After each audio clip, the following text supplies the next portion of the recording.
Before we begin, let me tell you guys what prohibition is. During World War I, prohibition was a tactic used by the government to help ration fruits and grain so it could be used to aid those in the alliance fighting at the Western Front. Now that you know what prohibition is, let's talk about the causes of prohibition in the 19th, 20th, and 30s. Women saw that with the prohibition of alcohol, it would prevent abuse at home and result in maintaining a civilized lifestyle. Religious organizations had developed a theory that if people drank less alcohol, there would be less crime, spousal abuse, as well as raise the overall piety in Canada. Another reason is during the First World War, farmlands had been destroyed. In order for the country to ration fruits to send to the soldiers of the war, they had to prohibit alcohol so they could take the fruits used to make alcohol and send them to the war. Also, employers thought that with the prohibition of alcohol, workers would no longer get drunk before or during work to improve productivity, especially in an ammunition factory. With the idea of prohibition, economic success was hoped for. Also, many people believe social unity as well as moral and religious purity were potential benefits of prohibition. Deaths related to alcohol abuse were feared among by the public. Neuropsychiatric disorders, liver cirrhosis, along with cancer are all diseases correlated to extreme alcohol consumption. Even today, Canada has more deaths attributed to alcohol than countries who prevent alcohol consumption. Prohibition went against personal freedoms. People have a right to choose to drink alcohol or not. It is not similar to smoking, where people who interact with smokers are damaging their physical health due to secondhand smoke. Also, with no alcohol sales, the government could not make money with alcohol tax.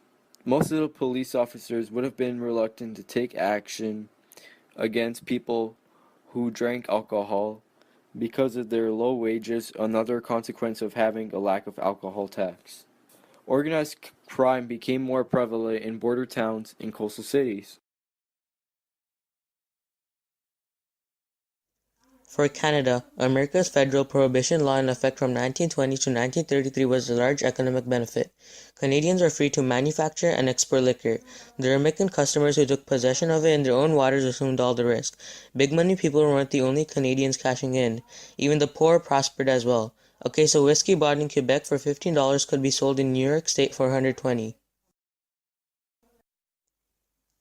For the duration of prohibition in Canada, there is a general decrease in crime. But on the other hand, organized crime smuggling from Canada to the US in particular became a very major part of their society. Prohibition was not that significant for the war effort and actually created more problems than it solved, with all those against prohibition and the trouble it caused with organized crime and the economy taking away the entire liquor industry. What came out of Canadian prohibition has had an enormous effect on the things that still exist today. One of these things is the liquor systems created around Canada. Through the nationalization of alcohol directly following prohibition, Canada found a state liquor sales system that works for most parties and still lasts today. This system is no way perfect and has undergone many changes from the original systems formed after prohibition, but those first systems are the basis of what we have today.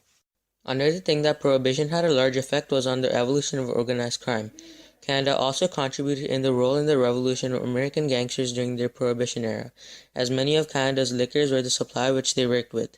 The American prohibition fostered new waves of organized crime that today influence gang and criminal society around the world. The most significant things prohibition has had an effect on is women's equality. Of course, during those times, women were just looking for the rights of suffrage and have come a long way since. Prohibition provided women in Canada with one of those first platforms which their opinion would be included with men, and the more fronts that women had equal rights as men, the more equality there was. People still wanted to drink. There is a lot of money to be made off illegal or bootleg liquor. Many social problems have been attributed to the Prohibition era known as a profitable, often violent black market for alcohol. Racketeering happened when powerful gangs corrupt law enforcement agencies. Stronger liquor surged in popularity because its potency made it more profitable to smuggle. The cost of enforcing prohibition was high, and the lack of tax revenues on alcohol, some $500 million annually, Created using Powtoon.